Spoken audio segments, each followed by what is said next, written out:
Live coverage of an African safari and may include animal kills and carcasses. Viewer discretion is advised.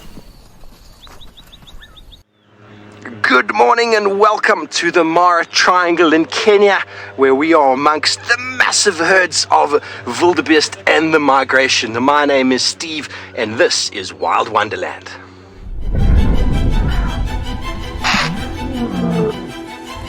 This is absolutely magnificent. This is happening, folks. This is 100% live.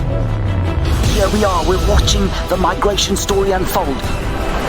Here's a lion. There's a lion right next to us. Oh, that was close. You can't possibly script something like this. Good morning and welcome to CGTN's Wild Wonderland live show. My name is James Hendry. I've got James on camera. He's twice the size of me, and it's a wonderful privilege to have you on safari with us in Africa. We're coming to you live from three magnificent locations here: the Masai Mara in Kenya, a little bit to the south of us, the Serengeti in Tanzania, and way to the south of that, the Western Kruger in South Africa. Over here we've got three buffalo bulls who have made it through the night. They're very happy about that. Now, while you look at them, it is important that I tell you, you are the most important part of a live safari. And so we'd love to hear from you. Please send us your questions or your comments, and you can do that on Twitter to the hashtag CGTNWild, or the hashtag Wild Wonderland. So that's on Twitter, hashtag CGTNWild or hashtag Wild Wonderland. Any questions or comments about the magnificent animals that we have here live from Africa, we'd love to have. Now, you've seen with Steve those enormous herds of wildebeest. This is the highlight of the East African year, the migration of 2 million wildebeest and zebra and Thompson's gazelles. The red oatgrass plains of the Mara Serengeti sway in anticipation. In February, around 400,000 wildebeest are born on the short grass of the Serengeti's southern plains. Just half an hour, the calves have found their feet. And one of nature's greatest journeys begins. From the southern plains, more than 1 million animals move northwest into the Serengeti's western corridor, massing on the banks of the Grumeti River. As the rut ends, the herds gallop north once more. Eventually, 2 million grazers arrive to feast on the abundance of the Masai Mara. It begins with a trickle of the zebra vanguard, enjoying the undisturbed long grass plains, making the first crossings of the turbulent Mara River. Many fall to the rapids and the crocodiles. And then comes the main body of the migration, the thundering herds of white-bearded gnu, bleating songs of chaos in search of green pasture. The herds know the danger, but the call for food is too great. All must take the plunge. Not all will make it. For those that do, hungry prides and clans patrol the banks. For survivors, rich red oatgrass is the reward. Before it's time to cross the river again, as nature's greatest herd follows the life-giving storms and verdant plains of the Mara Serengeti for nourishment.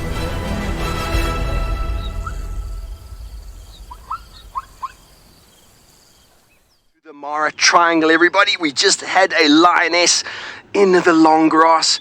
When we arrived here, we found her hunting this enormous herd of wildebeest, and now she's decided to get shy and hide for us. But my name is Steve Falconbridge. I'm joined by Jean-Dre Gehring on camera, and welcome to the Mara. We are here with the enormous herds of wildebeest that are over my right-hand shoulder. I'm just going to move forward for you so you can see them. We do have a lion that has disappeared. She was chasing them, and the herds were moving like a big shoal of sardines being hunted by dolphins, and it is quite an interesting sight to see. And so from a distance, we managed to scan, and we saw the lioness within the herd, and now they've moved some 400-500 meters from where she was originally hunting them. and they're starting to calm down again. But we're going to make our way over there into the herds there, see if we can find some more predators, maybe trying to pick them off. This is the migration underway in full swing in the Mara Triangle. All the herds thoroughly enjoying the beautiful green red oat grass. Linda, it is incredible, these scenes that we are seeing here. We are thoroughly spoiled to be able to spend time with these massive herds of wildebeest. And of course, the lions are trying to hunt them. It's part and parcel of the migration and the circle of life.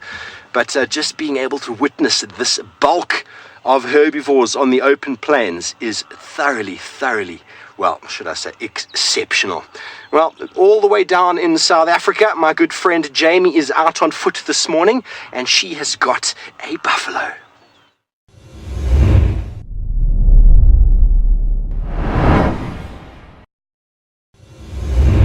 I have got several buffalo all gathered together at the water's edge, and this is such a spectacular way to spend a morning.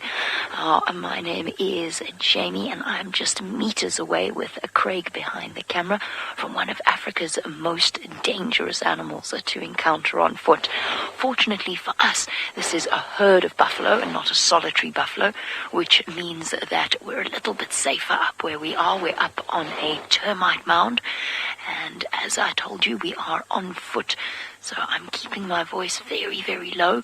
Buffalo have notoriously bad eyesight, but they can hear extremely well, and they can smell very well, and already this herd is suspicious.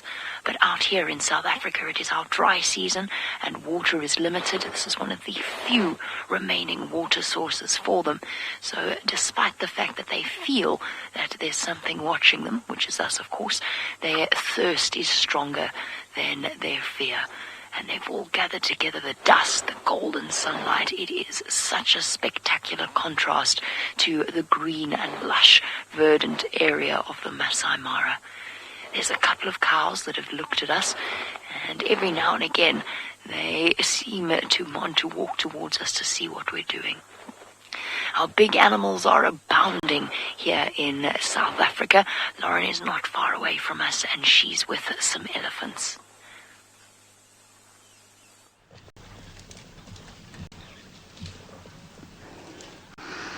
Welcome everybody. I am not too far away from Jamie at all, and we have came across a huge mixed breeding herd of elephants that are currently traveling along to have their breakfast this morning on this chilly morning. My name is Lauren, and on camera today I do have Seb, and there's a lot of them, and they're just going across the road in front of us right now as they're going from tree to tree, shrub to feed for the morning. Now it's very cold for me, but of course the elephants are keeping moving, and they're just expanding and walking across this huge wonderland in the Sabi Sands, from water to vegetation to water to vegetation. Now this herd will be led by the matriarch, but it's very difficult to point out which one is the matriarch. She will be the oldest and most knowledgeable female that has all this knowledge of the environment, and she will lead the herd through their daily activities.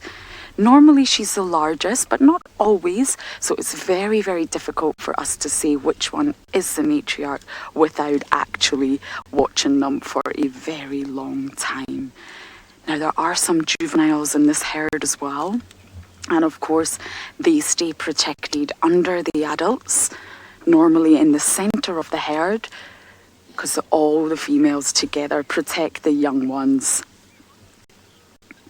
So we're going to stay with these elephants a little bit longer to see what they get up to, and while we do that, we're going to send you back up to the Masai Mara.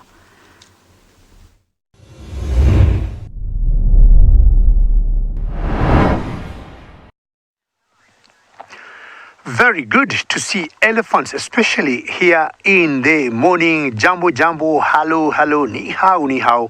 How is everybody doing? Welcome to another part of the Masai Mara where I am not showing you like the buffaloes you've been seeing with James, or let's say the wildebeest you've been seeing with Steve, and the elephants that you just saw with Lauren. I'm showing you something different, and I'm showing you a huge bird which is called an ostrich. My name is David, and very excited to have you on board. Now, the big bird we have there, the ostrich, is the largest bird we have in the world. Remember, we're coming to you live from the Mara Triangle, and this is CGTN Wild Wonderland. Should you have any questions, ladies and gentlemen, you're always more than welcome to ask using hashtags CGTN Wild and hashtag Wild Wonderland. Comments too are very welcome. You might ask me, which sex is that ostrich? Is it a male and a female? That's a very good question. I'd be more than happy to answer, because we got so many bird species here in Kenya, and the small ones are always rather difficult to tell males from females. But for the ostriches, it is black and white. That one there, it's a male, because it's incidentally black and white in color. How interesting is that? Now, if you see a female of that particular species of an ostrich, it is grayish, brownish in color. Now, look at his neck carefully. It's very pink. And being pink like that, it shows it is in breeding plumage. That's wonderful. And what happens is when they get that particular coloration, it's a breeding plumage, they will be looking for some females to mate with. My plans today or this morning is to look for some lions for you, and as I do that, I'll take you to the other side of the Mara to my friend James, who got some elephants for you.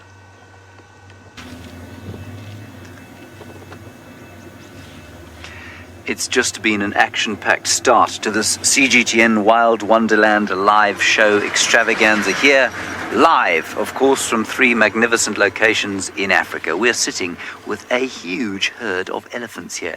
It's probably 2 or 3 herds that have come together into a marshy area to enjoy the fertile grass that's growing here. And I just want you to listen carefully.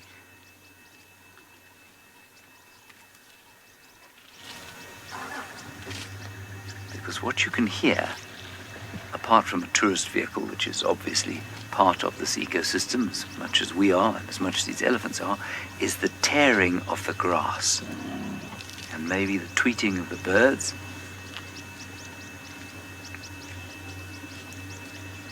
And maybe you heard that, which is the noise that elephants make to talk to each other. Now, the one on the left here, moving closer towards us, there she is over there, is probably the matriarch of the group in front. She lifted her trunk up to smell us. She wants to make sure that we are not a threat to any of the animals that she is responsible for.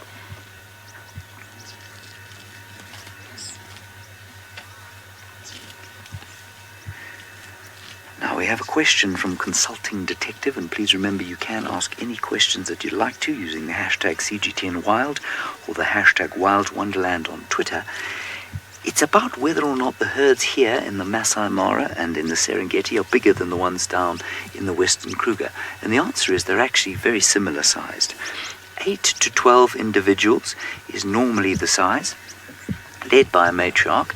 And then what you get in a situation like we have here is an agglomeration or a joining of 2 or 3 herds where they could be quite closely related to each other, and they've joined up just because the food is all in the right place, and they're probably all going to head slowly down towards the Mara River where they'll have a drink. Elephants do need to drink once, sometimes twice a day, depending on how wet the vegetation they're eating is. And there's communication going on here all the time. Sometimes it's so low, the sound is so low frequency that we can't hear it, but the elephants can hear it.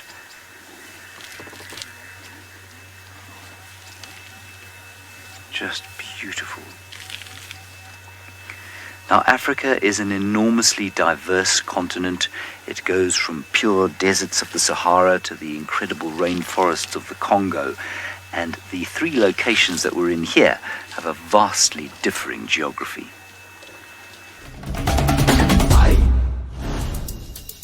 Africa's unique and stunning ecosystems have formed over countless eons. The Mara Serengeti lies in the fertile space between the Great and Western Rift Valleys. Violent tectonic upheaval and volcanic deposits have created a fertile paradise. The Mara Serengeti ecosystem supports nutritious grasslands and savannas which nourish an abundance of animal life that beggars belief. The highlight of the year is the movement of the Great Wildebeest Migration. Some 1.2 million of these antelope make the return journey from the southern plains of the Serengeti to the Masai Mara every year. They relish the rich red oatgrass and risk the rapids and crocodiles of the Mara River. Djuma, in the Greater Kruger National Park of South Africa, is even more ancient than the Mara Serengeti. Its sandy soils support a variety of woodland habitats. Made famous by the elusive prince of cats, the leopard. The thickets and clearings are home to myriad small creatures, many working ceaselessly. Some at a more leisurely pace.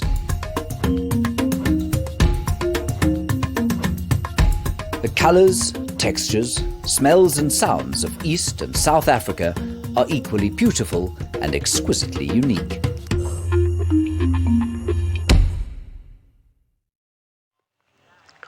And you are live with us again in the Mara Triangle with the herds. We do get leopards up in the Mara, we just don't see them as often as we do down in the Sabi Sands. But up here, the migration in full swing. Lions and hyenas are making hay while the sun shines. There are absolutely so many animals out on the plains here. We've been passing herd after herd this morning. Noel, you want to know how many wildebeest there are? And they reckon within the migration there's about 1.3 million wildebeest, somewhere around there. I'm not sure how exactly they work that out.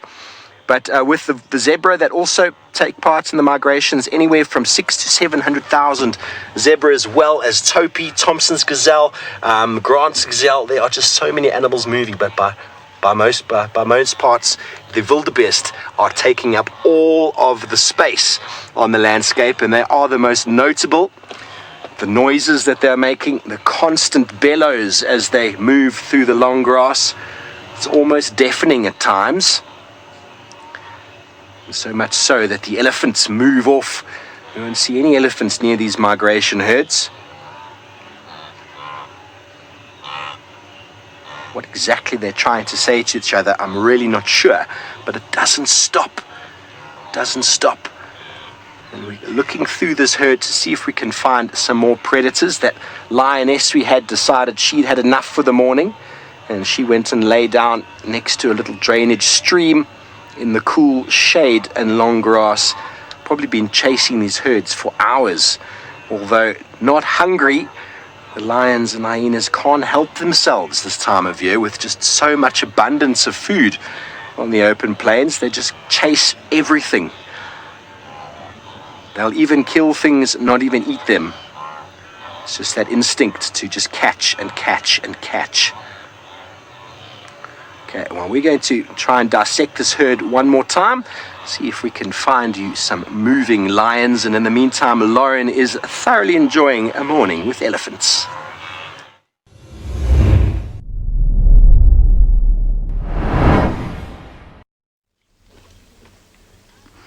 The sun is finally starting to warm us up a little bit here in South Africa, and we're still here in this very moment with all of these elephants surrounding us on either side of the road.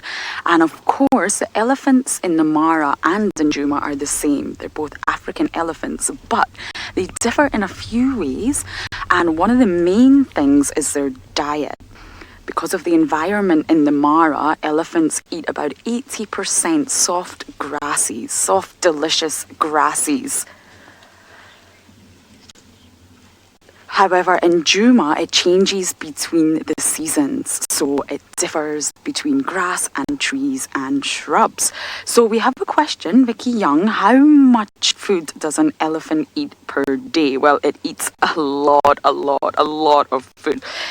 Depends on the size of the animal, but generally they can eat up to about 160 to 200 kg of sort of green plant matter per day.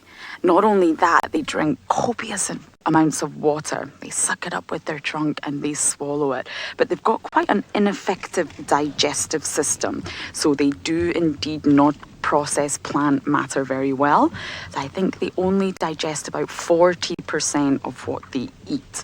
So when you look at elephant dung, you can actually see that there's a lot of material there that hasn't quite properly been digested. So they eat a lot. This herd that we've been watching now are just moving and eating, moving and eating, using that really powerful trunk to sort of grab at the trees and shrubs and put it into their mouth. So it looks like Jamie, who's literally not too far away, is still with her buffalo.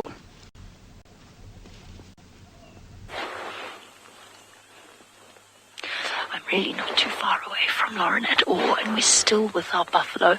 We are actually essentially trapped up here where we are. If we move now, we will scare them, and that is several tons of collective buffalo. We definitely don't want to do that. Lauren's just been telling you about how much elephants drink. Well, buffalo are also incredibly water dependent, which means that they have to move between the various water sources. And the herd is starting slowly to move away, and the ones that haven't had a chance to drink are taking their opportunity. What you'll often find is that there's a lot of pushing and shoving in the beginning because the buffalo are very thirsty. You'll notice that, of course, I'm lying down on this termite mound, and that's so that the buffalo don't see my outline. They don't see particularly well, but they would pick up on movement and they would pick up on our shape. So it's important that I make sure that I stay as flat as possible down onto the ground so that they don't in any way shift about.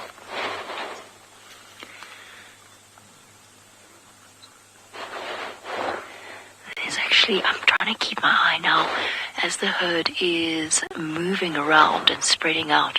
There's a couple of individuals that have actually looped around us and are now very, very close to our termite mound, but on our left-hand side. So we've essentially become surrounded by buffalo. That's a big old bull. They tend to be the more dangerous ones of the herd. Remember, if you have any questions and would like to contact us, you can do that on hashtag CGTN Wild or hashtag Wild Wonderland. Can you believe you are watching this happen right here and right now? But there's too much to choose from this morning. David has managed to find one of my favorite animals up in the Masai Mara.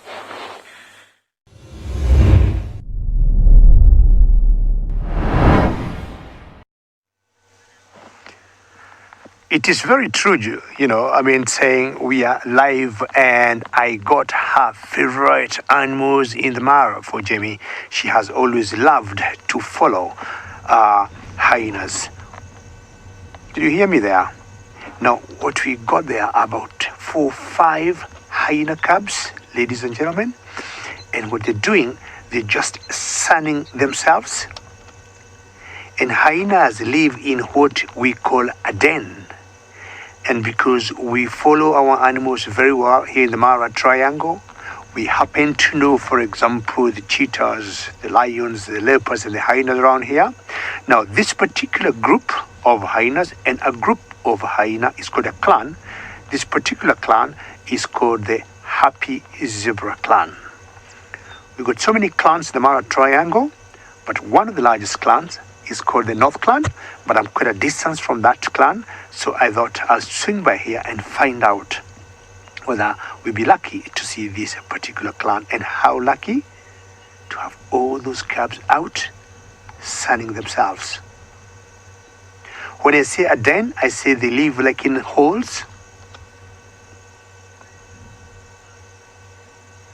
And those holes are always, should there be a concern, they can very quickly go into the holes and get some cover. Now, ladies and gentlemen, let's have a look and learn a little bit more about hyenas.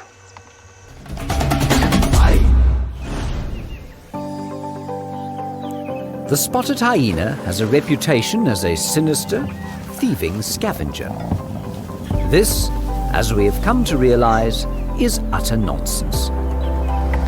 Rather, hyenas are highly intelligent, affectionate, and resourceful creatures. They live in matriarchal clans centered around a den. Like a female-dominated village where the cubs play and learn their social place under the protection of a chieftainess and her subjects.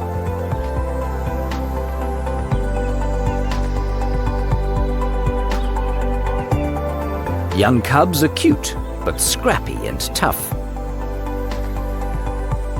Males are at the bottom of the social pile. Sometimes they loiter about the den, but mostly they forage away from the mums and kids. As with all animals, there is a chilling side to hyena. They are viciously territorial, and there is no mercy for those who challenge the hierarchy.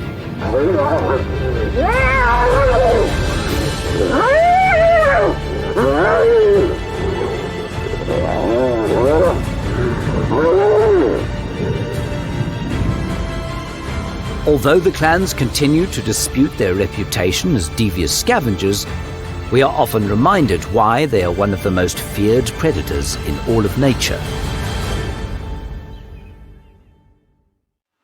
You are back live with us on the CGTN Wild Wonderland live show, where we are still watching the herds massing in the distance with the cleanup crew in the front of house here. A variety of vultures that have been picking up the scraps left by the lions and hyenas, but also there are lots of animals that die naturally.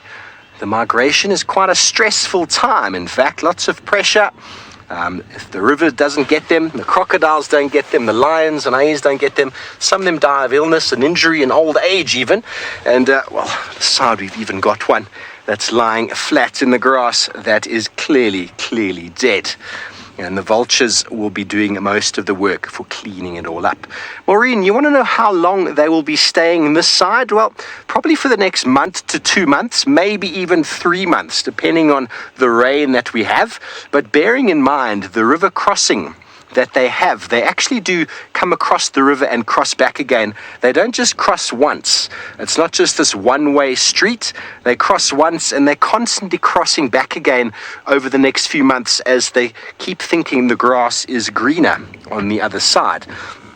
And then eventually after probably about October time, that's what time it happened last year, they'll all start heading back south again as the rains fall in the southern Serengeti, where they'll all start moving back down south in preparation for the next season of calves. But of course, the rain can change. Fire is the driving force with the rain that provides the beautiful green, fresh grass. And if there's been a massive fire somewhere, that can quite often attract the wildebeest to stay a little bit longer.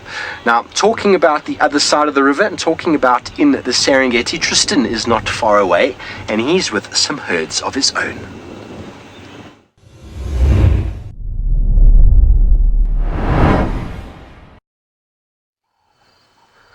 Indeed we are, and it is super exciting to be in the Serengeti in Tanzania and be on both sides of the border where the wildebeest are going. So it's very cool to be able to follow them no matter which side of, or which country they're in. My name is Tristan, as Steve mentioned, and I've got David on camera, and it is a very warm welcome to all of you to this side of the world. You can see we've got a small herd of wildebeest at the moment. This herd is sort of the remaining numbers that are here. Many of the wildebeest have crossed north towards the Masai Mara at the moment. So they cross over the Mara River that flows east-west, just to the north of where we are currently, and then they head up into the Mara But you can see the landscape here is very different to that of the Masai Mara. It is inundated with these incredible rocky outcrops, and it is an absolutely beautiful part of the world. So Rainbow D, yes, the wildebeest only give birth in the Serengeti. So around February, they head to the short grass plains in the southern part of the Serengeti, and they will give birth in that area. What's interesting is that this year, they actually didn't make it all the way there. Made it only to about the central Serengeti where they gave birth, which is quite interesting, and that's all due to kind of rainfall that takes place. But isn't that just the most magnificent landscape? It really is one of my favorite reserves to spend time in Africa. These big boulders just make the most dramatic landscape for these guys. Right, we're going to carry on looking, seeing what else we can find. In the meantime, though, let's send you all the way down to South Africa with Lauren and those big grey palms.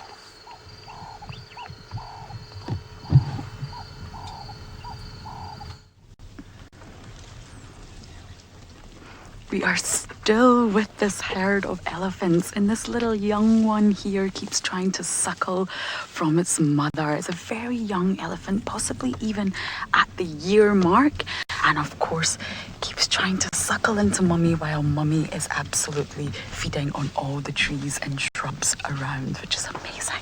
There's also elephants that keep crossing the road in front of us, and they're very relaxed, not nervous at all of our presence. And you can hear them from really far away because they're crackling and crunching all the branches using their trunks. And of course, it's hard to imagine what having a trunk would feel like, but it's basically just formed by merging of the nose and the muscles of the upper lip. And that's what creates this really sensitive, long organ. So it's almost like an arm, a nose, and a straw, shall we say. Janine's asking, do female elephants fight with other females? Generally, elephant societies, a herd, are female dominated, they're female led, and they're normally all related. So they do not fight really in comparison to the males. The males do fight, they get a little bit boisterous, especially as they get older, and they normally get ousted from the herd around 12 to 15 years of age. But the females can have disputes. The older females can tell the younger females off. Sometimes they will be naughty, and the matriarch is always in control of that. So we have seen matriarchs sort of tell the younger females off, but it's not fighting like the males would do. The males butt heads, if you like, clash, and generally sort of fight using their trunks.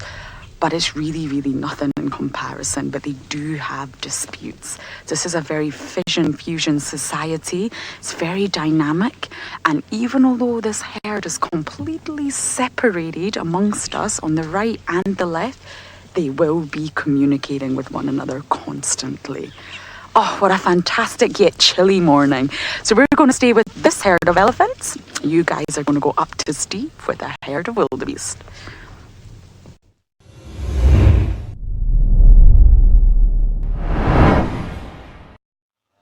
The herds are still here, everybody, and well, the sun is shining. It's a beautiful morning in the Mara Triangle, and a beautiful scene right here next to this little drainage stream. And my name is Steve, once again joined by Jandre, and how blessed are we to be experiencing these scenes in front of us over here. I know it's one of those things people come from all over the world to see the wildebeest migration. Of course, the predators and all the other animals that come with it make for some spectacular moments as the animals move through. You can see the massive herd here all grazing on the very green grass. Quite a contrast to down in South Africa where there has been no rain. James, you want to know what it smells like in amongst the herds? Well, when we started with that lioness before, we were actually surrounded by what smelled like rumen stomach content, which is quite a foul, sort of sour smell. There's nothing quite like the smell of an animal's stomach that has been opened, and that together mixed with the tingle of wildebeest droppings all over the place made for a very nice sort of smell in the morning. The wildebeest droppings en masse like this almost smell like a milking shed.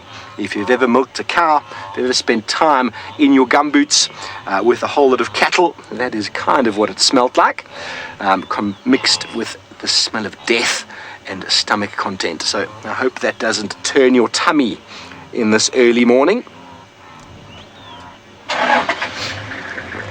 So we are not far at all from the lifeblood of this Mara system, the Mara River, and with the animals crossing, it makes for some spectacular sights. Rising on the northwestern edge of the Great Rift Valley and flowing into Lake Victoria some 400 kilometers later, the Mara River is a rich vein of life running through one of the world's most famous wilderness areas.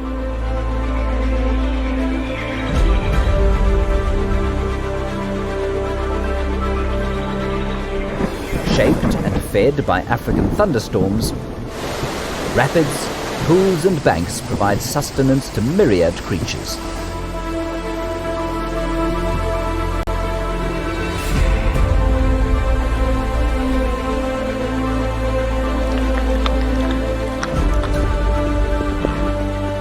For the wildebeest, zebra and gazelle of the Great Migration, the Mara River is the quencher of thirst, and also a fatal gauntlet. The herds must cross the torrent in search of grazing. But beneath the muddy surface lurk some of the world's largest crocodiles. They have been waiting for the migration for almost a year. For those that survive the rapids, rocks and crocodiles, pastures of sweet oatgrass await. Welcome back live. Now we are quite close to the river and we've got one of the animals that I think is possibly the most sought after by tourists coming to this area. It is of course the Masai Giraffe. Beautiful creature there. My name is James Hendry. We've got Big James on camera today and I'm just going to be quiet for a second.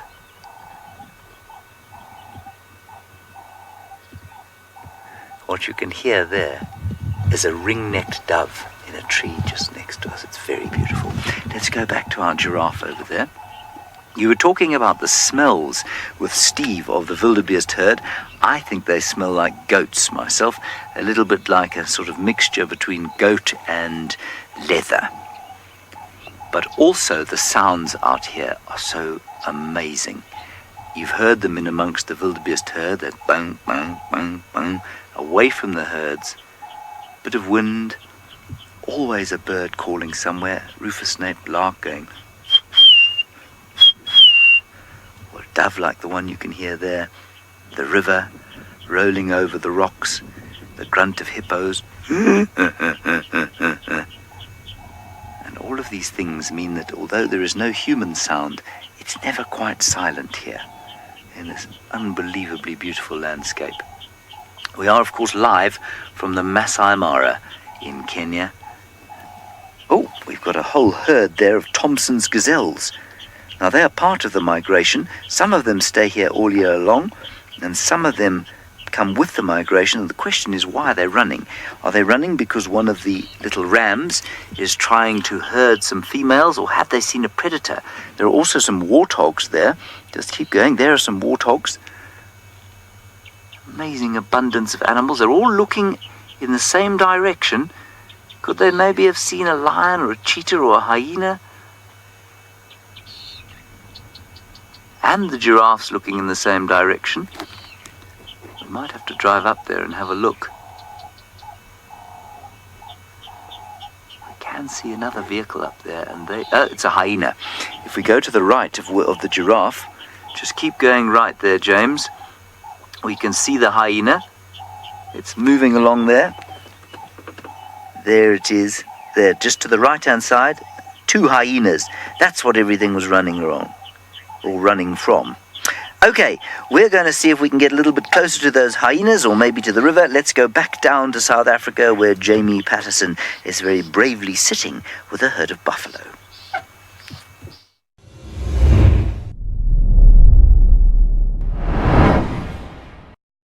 At this point, I'm not even sure it's very brave of us because, to be honest, there's nothing much that we could do, even if we wanted to.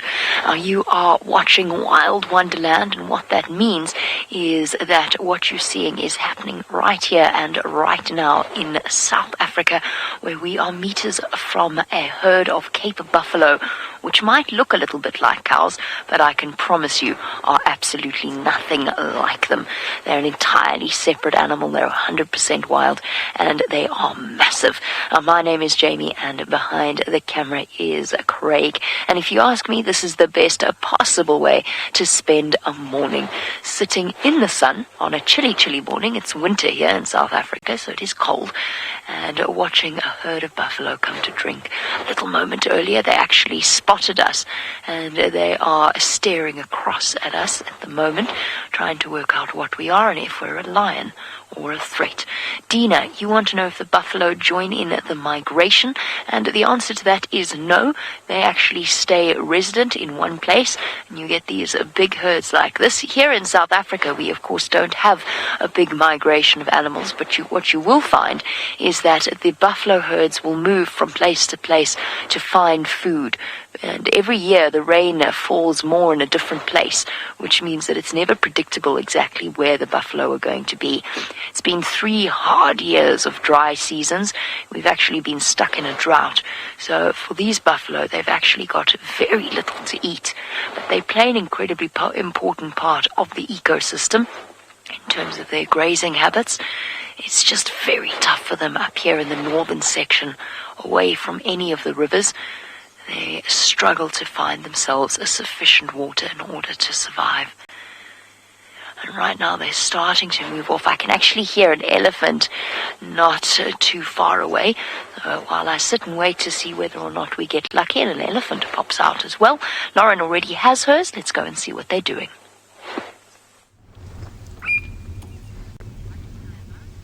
Jamie, it probably is our elephants that we are still sitting here with, because they're not exactly small or quiet animals, to say the least. And of course, this herd is just bigger than I originally thought. The elephants keep coming through the thickets faster and faster. Very relaxed, and of course, just looking for food. You can see them picking up the grass with his trunk as it walks along. Now the grass, because we are in the grips of winter, there's not much sort of delicious, palatable grasses around, which is why they are now eating the trees and the shrubs.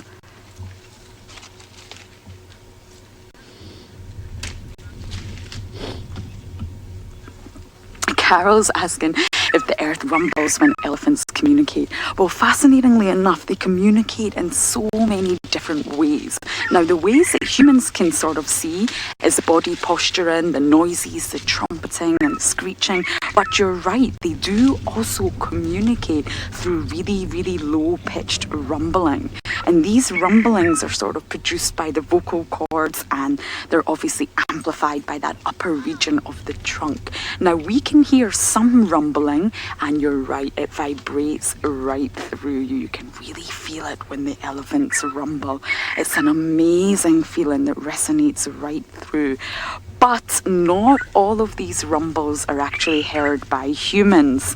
There are infrasonic messages as well that are current wavelengths that we can't even hear. So they're constantly communicating, which is incredible. So as we continue to enjoy this wonderful morning here with the elephants, we're going to send you guys back up to the Masai Mara.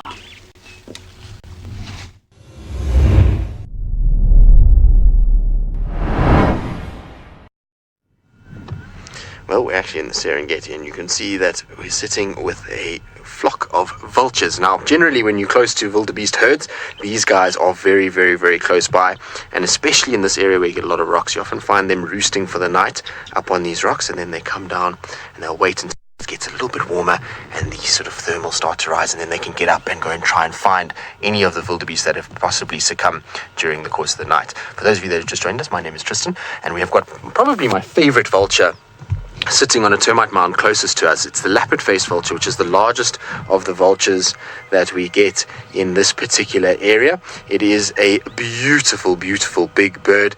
You can see it's got that chunky big beak and that sort of reddish colored head, which makes it easily to identify. They are quite common in this area, and you see them quite regularly, and these guys are really the brutes of the vulture world. They'll kind of bully everybody else. Janine, are vultures endangered? Yes, so pretty much every single vulture within the African system is now considered endangered. Their numbers have declined heavily, and that is due to a number of reasons. Some of it is because of the fact that a lot of habitat loss has taken place, but also because of stock farming. When vultures come along, they often feed on poisoned carcasses, and they then obviously get poisoned and can die from that. And then on top of it, there's a lot of them that hit power lines. So anywhere where there's power lines that are running, they hit them and unfortunately die from that. So their numbers have really decreased quite badly, and it's led to a massive reduction in the number of birds within all the vulture species. Now you can see that vulture species on top is a different species that is called a Ruppel's vulture, easy to identify with a little pink edging their beak. They are also very, very, very pretty as far as vultures go. Good, we're going to carry on and see if these guys maybe have a carcass nearby. Maybe there's something that's dead and they might be feeding on. So while we investigate, let's send you back across to Steve with the masses of wildebeest in the Mara. Thanks, Tristan. Indeed, the vultures are everywhere. Well, our wildebeest herd is moving away from us, as you can see, all the bottoms, and they are mowing the lawn. It's quite incredible how quickly they're able to defoliate the grasslands that we have here. Only a few days ago, this area was lush and green with lots of grass, but 10,000-20,000 wildebeest moving across it, all munching as they go, mow the grass down nice and short. And in amongst the herd, you can see there's a few youngsters that have quite well camouflaged in amongst them, which makes it quite tricky for the lions to pick out. There's a little baby there, the little youngsters. E.T. Bush Lover, you want to know if these noises continue? They continue all throughout the day, all throughout the night. They just seemingly don't stop. It's quite deafening, and I think soon we're actually going to start dreaming of the sounds of wildebeest bellows at night time. It's just an incessant sound, and you see not many animals hang around the wildebeest. You'll find some zebra, maybe some topi, and the topi seem to move off to the side and keep out of the herd. As we said before, the elephants disappear altogether, and you don't really see any buffalo near the herds. The herds attract the predators. They have huge sounds, and also they mow the grass down. You can see a huge herd moving at the back there in one long line. We're going to go and have a look at that, because sometimes when they're moving like that, it indicates predators may be moving along the side and they bunch together. So we're going to go have a look over there, and while we do that, let's go a little bit further north to James, who's looking at some giraffe.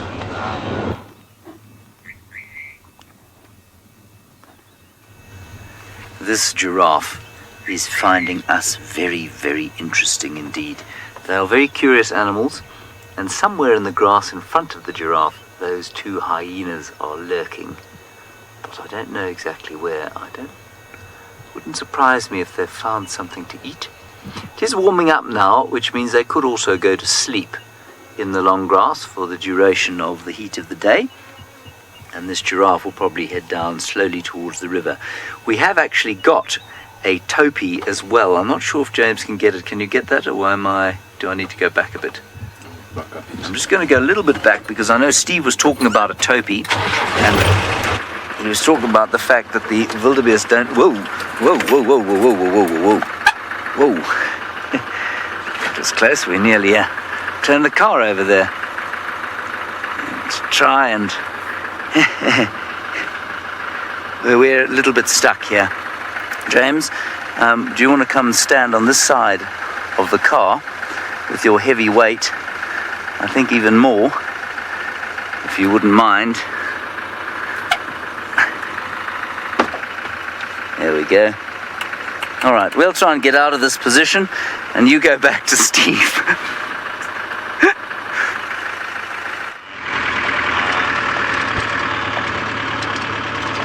Good luck getting out there, James. Be careful.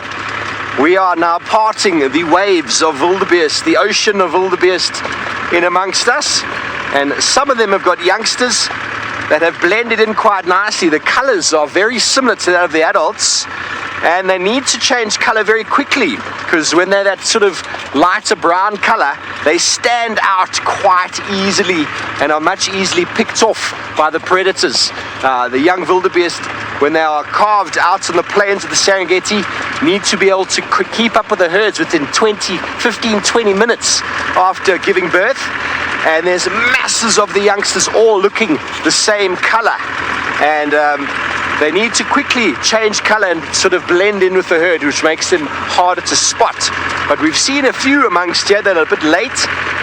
They're a little bit lighter in color, and they would be the targets for predators that would be moving in the herds, looking for always the weak, the young, and the easy catch. So plenty of prey available. And the flooding of the market is the strategy of the wildebeest.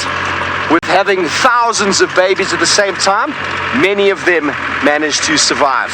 Okay, well, David is a little bit further south. I don't think he's with any of the herds because he has found himself some elephant.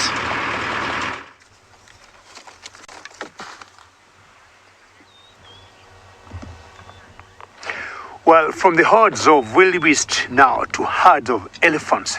And this is the magic of the Mara, where you can see animals in very huge numbers. For those of you who would be joining us now on this CGTN Wild Wonderland live show from the Mara Triangle, my name is David, and of course, always very excited to have you on board. Now, we've got a very huge herd of elephants here. And also remember, should you have any questions or comments, please do send them through hashtag CGTN Wild or hashtag Wild Wonderland.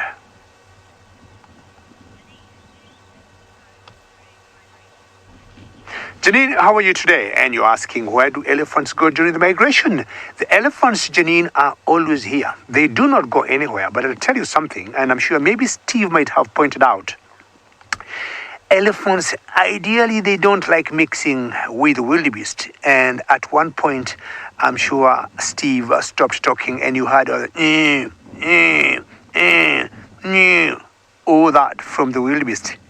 The elephants get very irritated by that.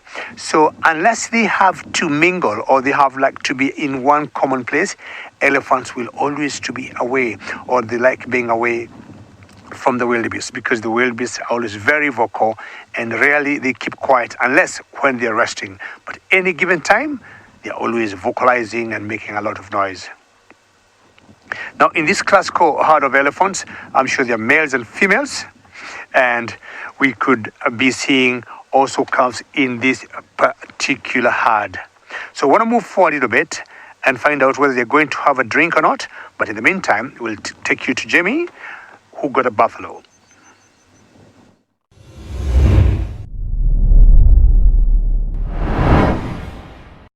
Our buffaloes have had their drink at this stage and are now wandering off into the distance, and we're left with just a couple of stragglers who have stayed behind to quench their thirst. Can you believe that? That means that we are almost out of the woods, although we've got to be incredibly careful as we move out of here, because the last thing we want is to bump into one of the males hanging around on his own, perhaps not feeling up to keeping up with the rest of the herd today. And those are known as Duggar boys, the big old buffalo males, and they often spend time on their own or straggle together in groups of 2 or 3. But because they don't have the safety of the herd, they feel a little bit more uncomfortable and therefore can be potentially more dangerous. Now, there's all sorts of amazing things that happen out here, but I've mentioned that the buffalo have struggled their way through the dry season. That applies to all of the animals that have survived the drought in South Africa.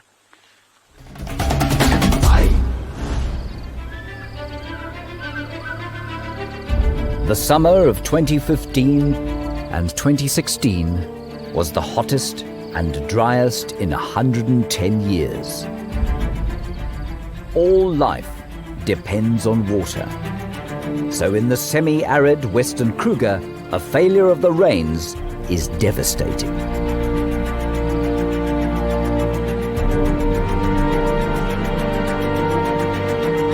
Less than 1/3 of the average rain fell. Conflict over nature's most precious resource was intense. As woodland forage wilted, animals struggled to find sustenance.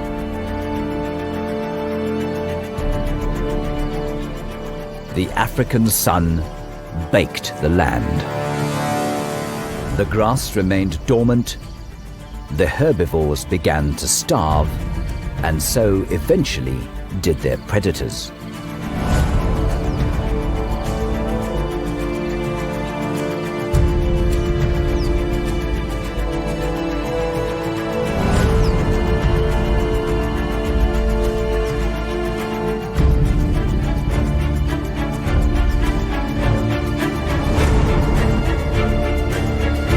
The scavengers took full advantage.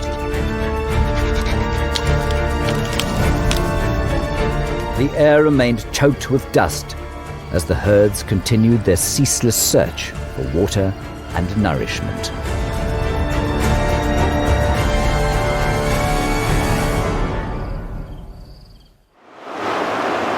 Welcome back live. Now, interestingly, here in East Africa, you'll find that the weather is not quite as extreme as it is down south in South Africa, which means that we don't often have drought here. There is a dry season and a wet season, but there's a long wet season and a long dry season and a short wet season and a short dry season, but very seldom is there a heavy drought like we get down in South Africa. We are now on the banks of the very famous Mara River. There are a lot of hippo in this river, more than 1,000 between where it enters the park and exits into the Serengeti. And there are also those most terrifying of water creatures, the crocodile. And we've got one big one off to the side there, just making his way towards the bank. Shinyu, yes, there is a huge decrease in antelope numbers after the migration moves. Remember that they all head back down south, so we'll lose about 2 million of the grazers down into the Serengeti. But the elephants will return into the area and the buffalo will come back out onto the plains. Remember, they kind of move off into the mountains and onto the riverbanks when the migration is in town. Now, that crocodile is licking his lips because very shortly those big wildebeest herds are going to come up to this area, and this is one of the main crossing points on the northern reaches of the Mara River, and these crocodiles are very famous for grabbing at the wildebeest. Now, I'm not sure if over the next 14 episodes or so we might have a crossing up here. In about a week, I'm expecting the wildebeest to make it this far up north, so we might be very lucky. The hippo, well, they just kind of watch the migration season. They don't really change their behavior very much. When the crossings happen, they kind of get out the way, but then they're very interested in what goes on when they're being attacked by the crocodiles. And I just want to quickly show you one tiny little crocodile there who's not going to play a big role in the migration at all. He's a very small fellow. He's just about, he's probably only about 1.5 meters long. As you look at him, let's go back down to Steve, who is with those herds, and they are hopefully going to come up this way.